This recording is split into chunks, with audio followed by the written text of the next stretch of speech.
सभी देशवासियों को भारत रत्न भीमराव अंबेडकर जयंती की शुभकामनाएं।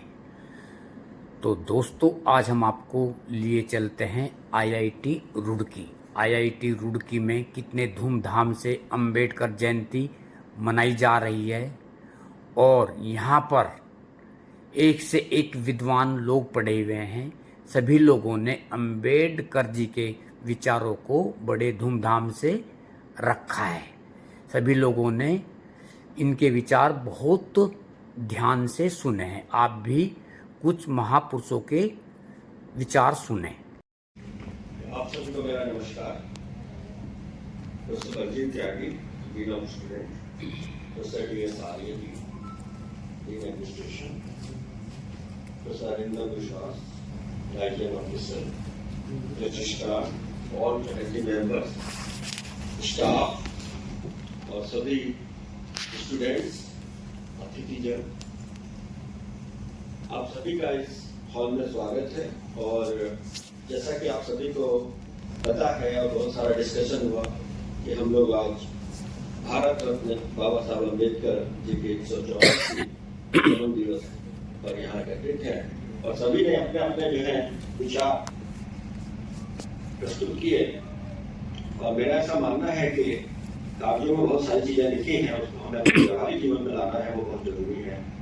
और जब हम श्रेष्ठ भारत की बात कर रहे हैं आजकल और विकसित भारत 2047 में कैसा होगा, तो उसमें ये सारी चीजें जो सभी वक्ताओं ने कहा उसको प्रैक्टिकल रूप में लेके आना बहुत जरूरी है। क्योंकि एक भारत श्रेष्ठ भारत, और हम हमेशा कहते हैं हिंद देश के निवासी और हम सभी जन एक हैं, रंग रूप देश भाषा चाहिए, तो हमें उस पर ध्यान देना होगा।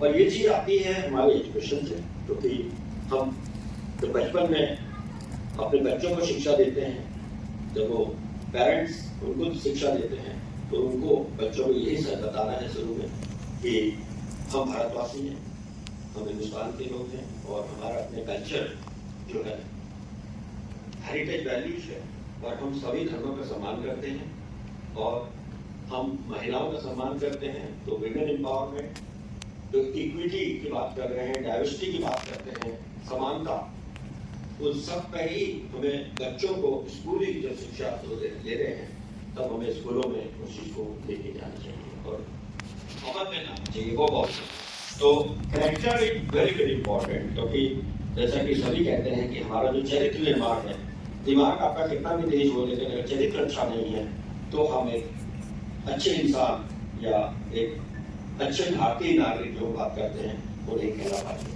तो चरित्र निर्माण शिक्षा का जो जहाँ से हम सीखते हैं और जिसे हमारे बाबा साहब अम्बेडकर जी ने उस समय जब बात करते हैं, हम जब भारत में इस तरह की कई तरह की कुरीतियों थी और धर्म को लेके, जाति को लेके, रंग को लेके कई तरह की असमानताएं थी और बहुत सारे आंदोलन हुए।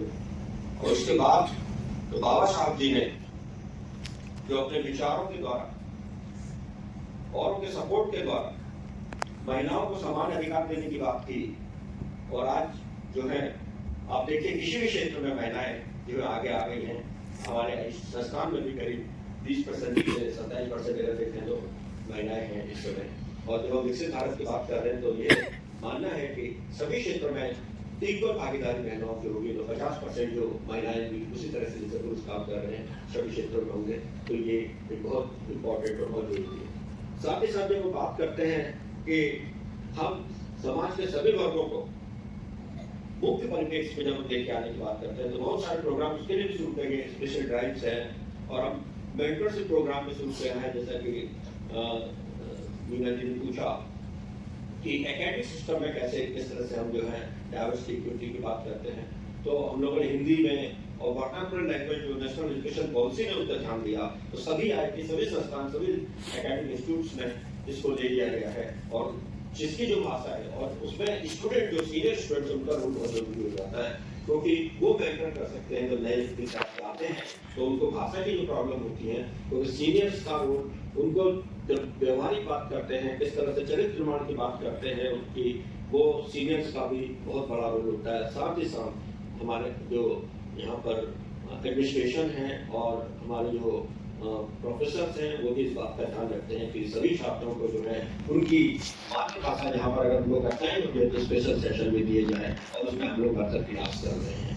तो और अगर यहाँ पर और चेंजेस की जरूरत है वो भी जैसा कि कुछ लोगों ने पॉइंट आउट किए उस पर भी हम लोग ध्यान दे रहे हैं। और जैसा मैं सबसे पहले बार बार यही कहता हूँ कि चरित्र निर्माण बहुत जरूरी है और चरित्र निर्माण का मतलब यही है कि हम अपने ऐसे कार्य करें जिससे हम दूसरे को खुशी दें। तो अगर आप अपने नॉलेज से अपनी योग्यता से दूसरों को प्रसन्न रख सकते हैं, एजुकेशन को सही ढंग से समझा है।